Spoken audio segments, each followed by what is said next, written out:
कहते हैं कि ताली कभी सिर्फ एक हाथ से नहीं बजती।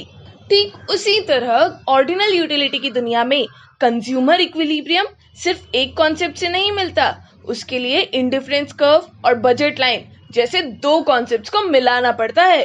हाय एवरीवन, मेरा नाम है साक्षी और आज हमारी माइक्रो इकोनॉमिक्स की जर्नी में हम बजट लाइन और कंज्यूमर इक्विलिब्रियम के कॉन्सेप्ट्स को कवर करेंगे।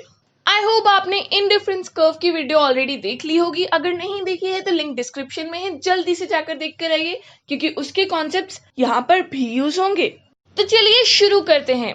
ये है रोहित के पास इस वक्त 100 रुपीज है और उसे अपनी फ्रेंड के लिए इन दो गिफ्ट्स में से चूज करना है कि वो इनका कौन सा कॉम्बिनेशन दे। एक तो वो रोज दे सकता है जहाँ पे एक रोज 10 रुपीज का आता है, या फिर वो चॉकलेट दे सकता है जहाँ पे एक चॉकलेट का प्राइस है 20 रुपीज। अब शॉपकीपर दादा ने उसके लिए कुछ कॉम्बिनेशंस बना के ही रखे हुए थे जिनको वो 100 रुपीज में अफोर्ड कर सकता है। क्या क्या? फर्स्ट ऑप्शन है कि वो पूरे 100 रुपीज रोजेस पे खर्च करे, मतलब 10 रोजेस ले। नेक्स्ट ऑप्शन उन्होंने दिया कि वो 2 चॉकलेट्स और 6 रोजेस ले ले, या फिर अगर चॉकलेट्स को मेजोरिटी में रखना है तो 4 चॉकलेट्स और 2 रोजेस ले ले। और चौथा ऑप्शन उन्होंने दिया कि वो रोजेस को छोड़े और पूरे 100 रुपीज में 5 चॉकलेट्स ले ले। अब ये तो काफी टफ चॉइस है और जहां पे बात आती है चॉइस की वहां पे आ जाता है इकोनॉमिक्स। तो हमने इन सभी कॉम्बिनेशंस को ग्राफ पे प्लॉट करना शुरू किया। हम एक्स एक्सिस पे चॉकलेट्स को रखते हैं और वाई एक्सिस पे रोजेस को। तो अगर हमारा फर्स्ट कॉम्बिनेशन देखा जाए जिसमें 10 रोजेस थे और एक भी चॉकलेट नहीं थी, तो हमारा पॉइंट क्या होगा? 0 chocolates and 10 roses, that is 0 10। हम बजट में देखें तो 10 रोजेस इंटू ₹10 ₹100 हो रहा है, मतलब पूरा बजट रोजेस पे खर्च हो रहा है। ठीक है, नेक्स्ट कॉम्बिनेशन पे आते हैं। यहाँ पे हमारे पास है 2 चॉकलेट्स और 6 रोजेस, मतलब अगर हम कोऑर्डिनेट्स देखने जाएं तो हमारा पॉइंट होगा 2,6। यहाँ पर हमने 20 रुपीज की 2 चॉकलेट्स ली, मतलब 40 रुपीज खर्च हो गए, और 10 रुपीज के 6 रोजेस लिए, मतलब 60 रुपीज खर्च हो गए। तो टोटल हमारे पूरे 100 रुपीज खर्च हो चुके हैं। नेक्स्ट पे आते हैं। इस कॉम्बिनेशन में हमारे पास है 4 चॉकलेट्स और 2 रोजेस। हमारा पॉइंट हो जाता है 4,2। और अगर हम बजट वाइज देखें तो हमारी 20 रुपीज की 4 चॉकलेट्स हमारे 80 रुपीज खर्च करवा देती हैं और 10 रुपीज के 2 रोजेस हमारे 20 रुपीज खर्च करवा देते हैं, मतलब पूरे 100 रुपीज यहाँ पर भी खर्च हो गए। अब हम अपने लास्ट कॉम्बिनेशन पे आ जाते हैं जिसमें थी 5 चॉकलेट्स और 0 रोजेस, मतलब पॉइंट होगा 5,0 और बजट होगा 5 चॉकलेट्स इंटू 20 रुपीज, मतलब पूरे 100 रुपीज चॉकलेट पर ही खर्च हो गए। अब हमने यहाँ पर क्या देखा? हमने देखा कि हमने जो 4 कॉम्बिनेशंस कंसिडर किए उन सब में हमारा पूरा बजट, मतलब हमारे पूरे 100 रुपीज खर्च हो रहे हैं। और इन सभी को जब हमने ग्राफ पे प्लॉट किया तो हमें एक स्ट्रेट लाइन मिली। इस लाइन को ही हम कहते हैं बजट लाइन, जो कि ऐसे सारे कॉम्बिनेशंस दिखाती है जिसमें हमारा पूरा बजट खर्च हो जाएगा। आइए इसकी डेफिनेशन देखते हैं। Budget line is a graphical representation of all possible combinations of two goods which can be purchased with given income and prices such that the cost of these combinations is equal to the money income of the consumer. Budget line एक graph है जिसपे 2 goods के combinations दिखाए जाते हैं। एक x axis पे good आ जाएगा, एक वाई एक्सिस पे, और वो सारे कॉम्बिनेशंस दिखाते हैं जिनमें अगर तुम उन्हें खरीदने जाओगे तो उनकी कॉस्ट तुम्हारी पूरी मनी इनकम के बराबर होगी। जैसे कि यहाँ पे हमारे पूरे 100 रुपीज एक एक कॉम्बिनेशन पे खर्च हो रहे थे, कोई भी बैलेंस नहीं बच रहा था। तो वो सारे कॉम्बिनेशंस के पॉइंट्स को अगर हम मिलाते हैं तो उसे हम कहते हैं बजट लाइन। अब बजट लाइन के फीचर्स देखते हैं। पहला हम देखते हैं, देखो लेफ्ट से राइट जाते हुए ये नीचे जा रही है, मतलब budget line is downward sloping. और दूसरी चीज हम क्लियरली देख सकते हैं कि budget line is a straight line. In fact यही रीजन है क्यों इसे बजट कर्व बोलने की बजाय बजट लाइन बोलने के लिए बॉडी दी गई है। ये हमेशा एक स्ट्रेट लाइन होगी। चलिए आगे बढ़ते हैं। बजट लाइन पे हमने अभी कौन से पॉइंट्स प्लॉट किए? 0 10 2 6 4 2 5 0, राइट। इसके अलावा हम क्लियरली देख सकते हैं इस लाइन पे 2 और पॉइंट्स हैं, 1 8 और 3 4, राइट। और हम ये भी जानते हैं कि इन सभी कॉम्बिनेशंस को अगर हम मनी टर्म्स में देखें तो हमारा टोटल 100 रुपीज आने वाला है। मनी टर्म्स में कैसे देखेंगे? जो यहाँ पे मेंशन क्वांटिटी है इनटू उसका प्राइस, है ना। और इसी से हमें बजट लाइन की इक्वेशन मिल जाती है। वो क्या होगी? Price of x into quantity of x plus price of y into quantity of y gives you m। यहाँ पर px qx में वैल्यूज x कोऑर्डिनेट पे होने वाले चॉकलेट्स को कंसिडर करती हैं। सिमिलरली py qy में वैल्यूज y कोऑर्डिनेट पे होने वाले रोजेस को कंसिडर करती हैं। क्वांटिटीज हमें कोऑर्डिनेट से मिल जाएंगी और प्राइस हमें दिए ही होते हैं। और बजट लाइन का तो काम ही ये है कि अगर हम total money spent on x that is px qx और total money spent on y मतलब py qy को ऐड करेंगे तो हमारे पास जो भी मनी अवेलेबल था यानी कि m वो पूरा खर्च हो जाएगा और यही हमारी इक्वेशन होती है ना इजी। चलो नेक्स्ट देखते हैं। अब यहाँ पे देखो इस ग्राफ में हम एक पॉइंट लेते हैं 2,4 मतलब क्या 2 चॉकलेट्स और 4 रोजेस। इनके अगर हम प्राइस देखें तो 2 चॉकलेट्स 20 रुपीज की हमारे 40 रुपीज ले जाएंगी और 4 रोजेस 10 रुपीज के हमारे 40 रुपीज खर्च करवा देंगे। 40 प्लस 40 80 मतलब अगर हम ये कॉम्बिनेशन चूज करते हैं तो हमारे पूरे 100 रुपीज खर्च नहीं होंगे, सिर्फ 80 रुपीज खर्च होंगे। इसी तरह से और भी कोई भी पॉइंट्स लिए जा सकते हैं जैसे 1602 या फिर 30। ये सारे पॉइंट्स पे हम अपना कॉम्बिनेशन 100 रुपीज से कम में खरीद सकते हैं और हमारे पास पैसे भी बच जाएंगे।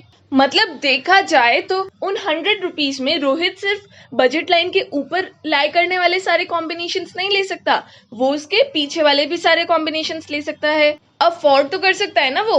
और यही हमें लाता है हमारी नेक्स्ट इक्वेशन पे px qx plus py qy is less than और इक्वल टू m। इसको हम कहते हैं बजट कंस्ट्रेंट, यानी कि money spent on x and money spent on y को अगर ऐड करते हैं तो वो या तो लेस देन या फिर इक्वल टू m होगा, मतलब जो हमारे पास टोटल मनी अवेलेबल था। इक्वल टू कब होगा? जब वो बजट लाइन के ऊपर होगा और लेस देन कब होगा? जब वो बजट लाइन से पीछे होगा। यही सारे कॉम्बिनेशंस जिनको हम 100 रुपीज या उससे कम में परचेज कर सकते हैं, इन सबको अगर साथ में ले लिया जाए तो उसे कहेंगे हम बजट सेट। क्या है ये budget set? Budget set is the set of all possible combinations of two goods which a consumer can afford given his income and prices in the market। अगर उसकी इनकम 100 रुपीज कॉन्स्टेंट रहता है और prices 10 rupees और 20 rupees constant रहते हैं तो वो सारे कॉम्बिनेशन जिनको कंज्यूमर अफोर्ड कर सकता है, चाहे वो बजट लाइन पे आते हो या उसके अंदर आते हो, चाहे उसमें पूरे 100 रुपीज खर्च होते हो या 80 रुपीज या 60 रुपीज उससे कम खर्च होते हो, उन सब को साथ में कंसिडर करें तो बनता है बजट सेट। सेट है। अब स्लोप पे आ जाते हैं। स्लोप क्या होता है? Change in units of y axis upon change in units of x axis. मतलब हम y एक्सिस के कितने यूनिट्स को सैक्रिफाइस कर रहे हैं just to gain units of x axis. तो हमारे केस में हम लेंगे slope is equal to change in number of roses upon change in number of chocolates. अब अगर हम ग्राफ पे देखें तो हमें 8 - 6 2 रोजेस सैक्रिफाइस करने पड़ते हैं 1 चॉकलेट गेन करने के लिए, या फिर यहाँ पे देख लो 4 - 2 2 रोजेस सैक्रिफाइस करने पड़ते हैं अगेन 3 to 4 1 चॉकलेट गेन करने के लिए। ऐसा क्यों होता है? ऐसा इसलिए होता है क्योंकि चॉकलेट्स का प्राइस रोजेस से डबल है। अब लॉजिकली देखो ना, अगर रोज 10 रुपीज का है और चॉकलेट 20 रुपीज की है तो आपको एक भी एक्स्ट्रा चॉकलेट लेने के लिए 2 रोजेस सैक्रिफाइस करने पड़ेंगे, सीधी बात है। तो मतलब हमारा स्लोप हो गया price of chocolate upon price of roses, क्योंकि ग्राफ में जो भी चेंज आ रहा है वो प्राइस की वजह से है। और इसी तरह स्लोप की एक्चुअल इक्वेशन आ जाती है slope is equal to price of x upon price of y। For obvious reasons budget line के स्लोप को प्राइस रेशियो भी बोलते हैं। दोनों प्राइसेस का रेशियो हो गया ना, और इसे मार्जिनल रेट ऑफ एक्सचेंज भी बोलते हैं। तो slope of budget line is price ratio और मार्जिनल रेट ऑफ एक्सचेंज, या फिर P of x upon P of y। Clear है? चलिए नेक्स्ट देखते हैं। अब हमारे पास 100 रुपीज थे तो ये हमारी बजट लाइन थी, पर सोचो अगर रोहित को उसकी पुरानी जीन्स की पॉकेट में 20 रुपीज और पड़े मिल जाते तो don't we love it when that happens. तो यहाँ पे क्या होगा? तो यहाँ पे वो 10 रोजेस की जगह 12 रोजेस अफोर्ड कर पाएगा अगर वो सिर्फ रोजेस ले रहा हो तो। उससे हमें एक नया पॉइंट मिल जाएगा और एक पूरी नई बजट लाइन मिल जाएगी। बजट ही चेंज हो गया ना। देखो अब वो 2 चॉकलेट्स ले सकता है 20 रुपीज की, दैट इज 40 रुपीज खर्च करते हुए, और उसके पास पैसे बचेंगे 8 रोजेस लेने के लिए। या फिर वो पूरे के पूरे पैसे अगर चॉकलेट्स पे लगा रहा हो तो वो 6 चॉकलेट्स अफोर्ड कर पाएगा। तो इससे हमें क्या समझ आता है? इससे हमें समझ आता है कि जब हमारी इनकम बढ़ जाती है तो बजट लाइन में एक शिफ्ट आता है, मतलब पूरी की पूरी बजट लाइन खिसक जाती है। दूसरी चीज, हमारी नई वाली बजट लाइन हमारी पुरानी वाली बजट लाइन से हमेशा पैरेलल होगी। क्यों पैरेलल होगी? क्योंकि एक लाइन कहाँ पे जाएगी वो डिसाइड करता है उसका स्लोप। अब हमारी बजट लाइन का स्लोप क्या है? Price ratio. और प्राइसेस तो दोनों प्रोडक्ट्स के सेम ही रहे ना, सिर्फ इनकम चेंज हो रही है, तो इसीलिए लाइन का स्लोप सेम रहेगा और वो बस आगे शिफ्ट हो जाएगी। सिमिलरली अगर उसके पास 20 रुपीज कम हो जाते, फॉर सम रीजन कहीं और खर्च हो जाते, तो उसके पास 80 रुपीज होते और एक नई बजट लाइन बनती जो कि हमारी ओरिजिनल बजट लाइन से लेफ्ट की तरफ होती, लेकिन ये वाली लाइन भी पैरेलल ही रहेगी। सिंपल है, आगे बढ़ते हैं। अब यहाँ पे हमने अपने कॉम्बिनेशंस को टैब्युलेट किया हुआ है, 0, 10, 2, 6, 4, 2, 5, 0, यही सब डिस्कस हुआ था, है ना। ये कब होता है? जब हमारा रोज 10 रुपीज का होता है और हमारी चॉकलेट 20 रुपीज की होती है। सोचो ऐसा ना होता तो क्या होता? अगर फरवरी के टाइम पे शॉपकीपर दादा रोज को 10 रुपीज की जगह 20 में बेचने लगते तो हमारा एक नया डेटा आ जाएगा। अब अगर हम 0 चॉकलेट्स लेते हैं तो भी हम 5 रोजेस ही ले पाएंगे, या फिर 2 चॉकलेट्स लेते हैं तो 3 रोजेस ही ले पाएंगे, क्योंकि रोज 20 रुपीज का हो गया है। इसी तरह 4 चॉकलेट्स 1 रोज या 5 चॉकलेट्स तो एक भी रोज नहीं। वैसे 5 चॉकलेट्स में तो पहले भी एक भी रोज नहीं मिल रहा था। तो इससे हमें एक नई बजट लाइन मिल जाती है। इसको कहते हैं rotation of budget line. Rotation क्यों कहते हैं? क्योंकि यहाँ पे एक पॉइंट है जो कि कॉमन रहता है, तो ये एक्सिस बन जाता है और लाइन इसके अराउंड रोटेट होती है। अब ये पॉइंट कॉमन क्यों रहता है? क्योंकि यहाँ पे प्राइस सिर्फ रोजेस का चेंज हुआ है, तो जब रोजेस 0 होंगे तब तो सिचुएशन नॉर्मल ही रहेगी ना। चॉकलेट्स तो आप तब भी 5 ही अफोर्ड कर पाओगे, तो बस इसलिए इसी तरह से रोटेशन चॉकलेट्स का प्राइस भी बढ़ने या घटने पे हो सकती थी। तो हमने क्या सीखा कि जब इनकम बढ़ती है या घटती है तो शिफ्ट इन बजट लाइन होता है, और जब गुड्स के प्राइसेस बढ़ते हैं या घटते हैं तो रोटेशन इन बजट लाइन होता है। ये तो हो गई सारी बजट लाइन की बात। अब हम आ जाते हैं कंज्यूमर इक्विलिब्रियम पे। हमने कहा था ना आपको इंडिफरेंस कर्व और बजट लाइन से कंज्यूमर इक्विलिब्रियम लाके देंगे, तो चलिए वही करते हैं। हमने क्या सीखा था? Consumer equilibrium is a situation when a consumer is having maximum satisfaction with limited income and has no tendency to change his way of existing expenditure. Consumer को क्या चाहिए? उसे चाहिए कि उसकी एक लिमिटेड इनकम में उसे मैक्सिमम सेटिस्फैक्शन मिल जाए, और अगर ऐसा हो जाएगा तो वो एक स्टेट ऑफ रेस्ट पे आ जाएगा, मतलब कि वो अपने एक्सपेंडिचर को चेंज करने का ट्राई नहीं करेगा। अब हमने सीखा था कि इंडिफरेंस कर्व ऐसा दिखता है, और एक ही ग्राफ पे ड्रॉ किए हुए अलग अलग इंडिफरेंस कर्व्स में से जो हायर इंडिफरेंस कर्व होता है वो हमें हायर सेटिस्फैक्शन देता है। ये सब हम सीख चुके हैं। तो इसमें अगर लॉजिकली पूछा जाए तो कंज्यूमर इक्विलिब्रियम पे कब होगा? राजू से पूछा तो उसने क्या कहा? उसने कहा वो तब होगा जब उसके पास हाईएस्ट सेटिस्फैक्शन होगी दैट मनी कैन अफोर्ड। ये भी बात सही है, कंज्यूमर चाहता है कि उसको उसकी करंट इनकम में सबसे ज्यादा सेटिस्फैक्शन मिल जाए। अब यहाँ पे सेटिस्फैक्शन तो हमें इंडिफरेंस कर्व ने बता दी, इनकम वाला क्राइटेरिया कौन कवर करेगा? Budget line. तो यहाँ पे एक बजट लाइन भी ड्रॉ कर देते हैं। हम देखते हैं कि ये बजट लाइन ऑरेंज और ब्लू वाले इंडिफरेंस कर्व्स को मीट कर रही है। अब इकोनॉमिक्स क्या कहती है? इकोनॉमिक्स कहती है कि a consumer always tries to remain at the highest possible indifference curve subject to budget constraints. मतलब कोई भी कंज्यूमर अपने बजट में फिट होने वाले हाईएस्ट इंडिफरेंस कर्व पे रहना पसंद करेगा। बात भी सही है। हमें बताया जाता है कि consumer is at equilibrium at the point where budget line is tangent to the indifference curve, जिसे हमारे केस में budget line is a tangent to the orange indifference curve. ऐसा क्यों है? सोचो अगर हम ग्रे वाला इंडिफरेंस कर्व लेते तो उस पे हमें ज्यादा सेटिस्फैक्शन मिलती है ऑरेंज से, वो बात सही है, लेकिन प्रॉब्लम क्या है ना कि ग्रे वाला इंडिफरेंस कर्व बजट लाइन से कहीं पे मीट ही नहीं होता, मतलब कि उसका कोई सा भी कॉम्बिनेशन हम लोग अफोर्ड ही नहीं कर सकते हैं, तो फिर ये ऑप्शन ड्रॉप करना पड़ जाता है।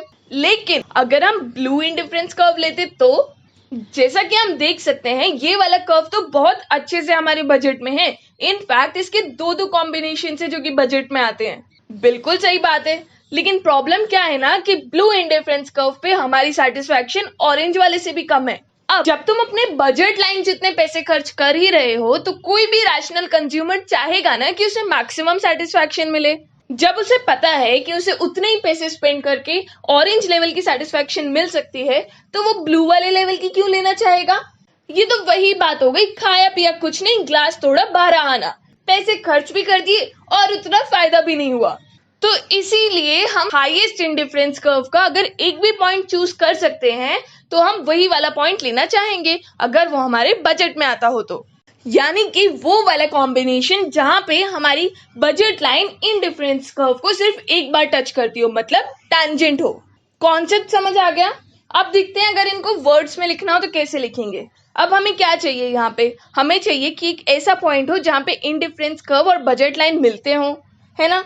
अब लाइंस तो इक्वल हो नहीं सकते, लेकिन उनके स्लोप्स हो सकते हैं।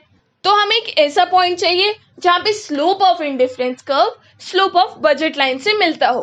अब हमने इंडिफरेंस कर्व की वीडियो में क्या सीखा था कि स्लोप ऑफ इंडिफरेंस कर्व को हम मार्जिनल रेट ऑफ सब्स्टिट्यूशन कहते हैं, यानी कि MRS। और हमने आज अभी अभी सीखा कि हम स्लोप ऑफ बजट लाइन को प्राइस रेशियो कहते हैं। तो हमारी पहली कंडीशन क्या होगी कि MRS should be equal to price ratio. और दूसरी कंडीशन तो हमारी काइंड ऑफ ऑब्वियस ही है, हमें पता है कि indifference curve convex to the origin होना चाहिए। तो हमारी दूसरी कंडीशन है MRS कंटिन्यूअसली फॉल्स। ये तो हमने बहुत अच्छे से सीखा था कि MRS डिमिनिश होता है, बस वही है।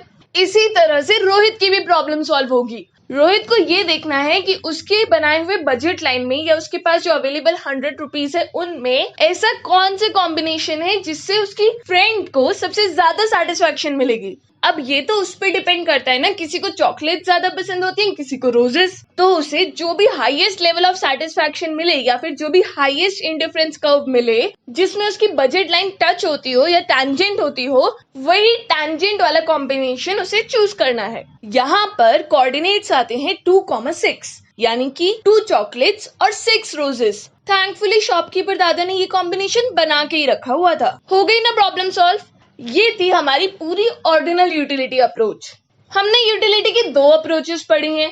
पहली थी कार्डिनल यूटिलिटी अप्रोच, दूसरी आई ऑर्डिनल यूटिलिटी अप्रोच। चलिए एक बार इनके डिफरेंसेस देख लेते हैं।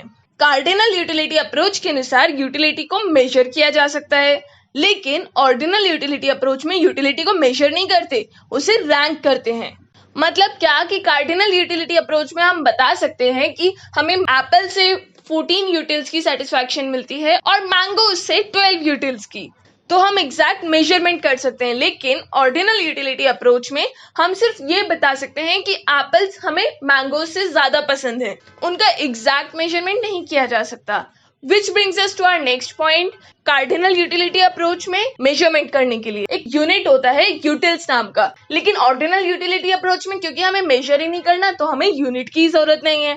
नेक्स्ट हमारा पॉइंट आता है कार्डिनल यूटिलिटी अप्रोच में हम टोटल यूटिलिटी और मार्जिनल यूटिलिटी जैसे कॉन्सेप्ट्स को यूज करके इक्विलिब्रियम निकालते हैं, लेकिन ऑर्डिनल यूटिलिटी अप्रोच में हमारे पास इंडिफरेंस कर्व और बजट लाइन जैसे टूल्स होते हैं। और इसी के साथ हम पहुंच चुके हैं अपने नेक्स्ट सेगमेंट पे जिसका नाम है क्विज टाइम। ये बताओ, there is a shift in the budget line of the combinations of goods A and B. The shift is likely a result of A. Change in income of the consumer, B. Change in price of good A, C. Change in price of good B, D. Either option B or C. Raju से जल्दी जवाब देना है, क्या आप दे पाएंगे? लगते हाथ ये दूसरा क्वेश्चन भी देख लो। Which of these is a condition for consumers equilibrium by indifference curve analysis? Indifference curve use करने वाले कॉन्सेप्ट में कंज्यूमर इक्विलिब्रियम के लिए कौन सी वाली कंडीशन थी? A. Marginal utility of x is equal to price of x. B. Marginal utility of x upon price of x is equal to marginal utility of y upon price of y. C. Marginal rate of substitution of x is equal to price of x upon price of y. D. Marginal utility of x is equal to marginal utility of y. ये हमने आज ही किया है, कुछ याद आ रहा है? सोचो, तब तक थोड़ी समरी देख लेते हैं। आज हमने क्या क्या देखा? हमने सीखा बजट लाइन के बारे में, जो कि है एक ग्राफिकल रिप्रेजेंटेशन सारे ऐसे कॉम्बिनेशंस का जिनमें उस कॉम्बिनेशन की टोटल कॉस्ट हमारी टोटल मनी इनकम के बराबर होती है। बजट लाइन एक स्ट्रेट लाइन होती है और एक डाउनवर्ड स्लोपिंग लाइन होती है। नेक्स्ट हमने सीखा था बजट सेट के बारे में। बजट लाइन के ऊपर या उससे पीछे लाई करने वाले सारे कॉम्बिनेशंस को हम बजट सेट में इंक्लूड करते थे, यानी कि it is the set of all possible combinations of two goods which a consumer can afford given his income and prices in the market। याद आ गया। नेक्स्ट हमने किया था shift in budget line. Shift कब होते हैं? जब हमारी मनी इनकम बढ़ जाती है या घट जाती है तो राइटवर्ड या लेफ्टवर्ड शिफ्ट होता है। अब जो लाइन शिफ्ट होने के बाद बनती है वो हमारी ओरिजिनल लाइन से पैरेलल होती है। क्यों? क्योंकि हमारी लाइंस का स्लोप सेम रहता है। स्लोप मतलब प्राइस रेशियो, यानी कि price of X upon price of Y. उसके बाद हमने रोटेशन भी देखा था जो कि प्राइसेस के चेंज होने पे होता था। नेक्स्ट हम आते हैं कंडीशंस ऑफ इक्विलिब्रियम पे। हमने टू मेजर कंडीशंस देखी थी। पहली कंडीशन थी MRS is equal to price ratio, यानी कि दोनों इंडिफरेंस कर्व और बजट लाइन के स्लोप सेम होंगे उस पॉइंट पे, और एमआरएस इज कंटिन्यूअसली फॉलोइंग। यहाँ पे इक्विलिब्रियम कब होता है? जब बजट लाइन इंडिफरेंस कर्व से टैंजेंट होता है। और इसी के साथ हमने अर्न किया है टाइम आंसर्स का। चलिए चेक करते हैं। There is a shift in the budget line of the combinations of goods A and B. The shift is likely a result of. Raju ने जवाब दे दिया है, आंसर है A, change in income of the consumer. हमने सीखा था ना कि बजट लाइन में शिफ्ट इनकम चेंज होने की वजह से आता है और रोटेशन प्राइसेस चेंज होने की वजह से। तो यहाँ पे शिफ्ट की बात हो रही है तो आंसर क्या होगा? Change in income. Next question, which of these is a condition for consumers equilibrium by indifference curve analysis? indifference curve analysis कौन सा हुआ जो हम अभी सीख रहे थे? उसमें कंज्यूमर के इक्विलिब्रियम की कौन सी कंडीशन थी? तो आंसर होगा C, MRS of X Y is equal to price of X upon price of Y. ये वाला राजू को भी नहीं आया। अरे राजू, हमने अभी तो पढ़ा कि कंज्यूमर इक्विलिब्रियम की कंडीशन के अनुसार MRS should be equal to price ratio. Price ratio क्या था? Price of X upon price of Y. तो इनडायरेक्टली हमारी कंडीशन क्या बन गई?